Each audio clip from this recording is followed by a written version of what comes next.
I'm Apostle Dr. Leanne Marino here for Apostolic Fellowship International Ministries, and I welcome you today to my video blog where I answer the question, what does it mean when it says in Amos that God does nothing without first revealing it to his prophets? Several years ago, I had a dream about the Catholic school I attended as a child. They had moved into this big, huge new building, and I had a dream that they closed, that they moved out, and then there was a daycare center in the building where they left off. Well, then I found out a few years later that the school indeed did close, and that lo and behold, there was a daycare center in the building where the school used to have been. But it was always real perplexing to me, why would God let me know that? And why would I ever talk about that? And when it came up, I put a thing up on Facebook about it, and everybody gave me the verse in Amos, that surely God does nothing without first revealing it to the prophets. But what exactly does that mean? We tend to use that verse a lot and in a lot of different ways, and so I want us to look today at exactly what that verse is talking about. It's found in Amos chapter 3, verses 7 and 8. Surely the sovereign Lord does nothing without revealing his plan to his servants the prophets. The lion has roared, who will not fear? The sovereign Lord has spoken, who can but prophesy?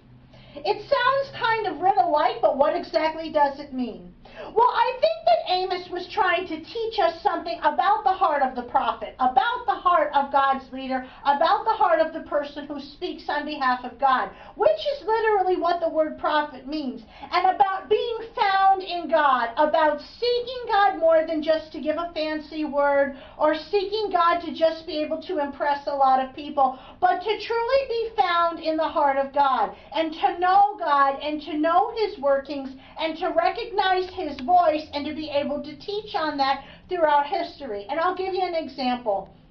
We don't see often today prophets really teach very much about God or about hearing from God or about the word from God or about what God is speaking. We don't tie in history and we don't look at examples of that in order to see where we are now. We hear a lot of stuff about people calling this out or that out, or talking about this or that, or maybe even calling out things that they think are going to happen in the future.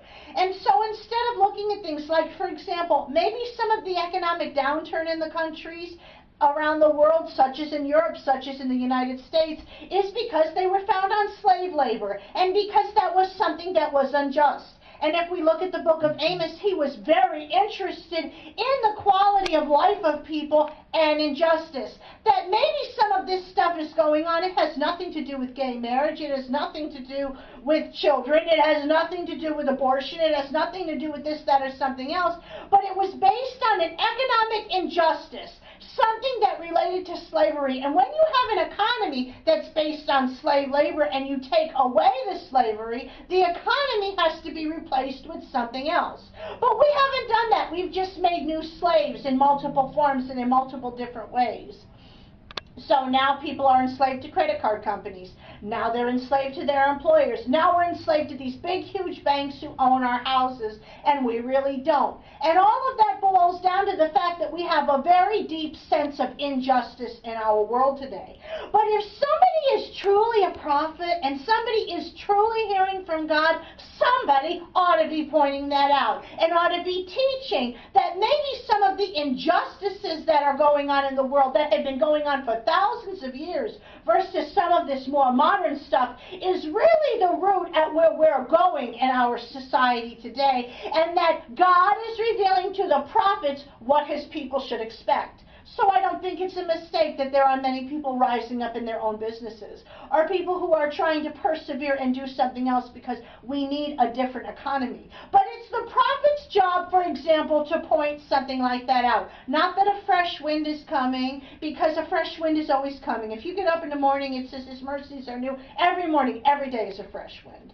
We need to get up and we need to hear something different in the churches instead of the same old stuff, like I'm a prophet, now I gave you a word, now give me your money, or give me this, or give me that. We need to hear something new and different in the word of the prophetic. And that means being deep enough in the heart of God, being centered enough in the work of God, and being centered enough in understanding God's sense of justice that you are willing to do that. If we look at Amos and we really consider it seriously, And because Amos was also a type of a pastor, if you're in the fivefold and you don't have any sense of justice, you don't have any sense of right and wrong, that theft is wrong whether it's to a poor person or a rich person, that it's wrong to be stealing from people, that it's wrong to be doing a lot of the things that we do today, that it's wrong, period, to exploit people. If we don't have that sense of justice, then we cannot rightly call ourselves a part of the fivefold. And if we cannot see how injustice has taken its form throughout history and recognize that the things our economies are built upon and the things that oftentimes our governments and our nations are built on are not good things, and see those as dishonorable things, then we cannot rightly call ourselves apostles, prophets, evangelists, pastors, or teachers. But bottom line, if you are truly going to be a prophet, you should not have anything that comes up in the major specter that takes you by surprise. And there are way too many people who think they can speak something out or they can call something out, calling themselves everything under the sun. Master prophet, major prophet, big prophet, little prophet, big he, cheap prophet, whatever they're calling themselves today, that are calling themselves all these things, who are being taken off guard by national events, that are being taken off guard by surprises, and that are not recognizing God's sense of equality and justice in the things that happen in our world today.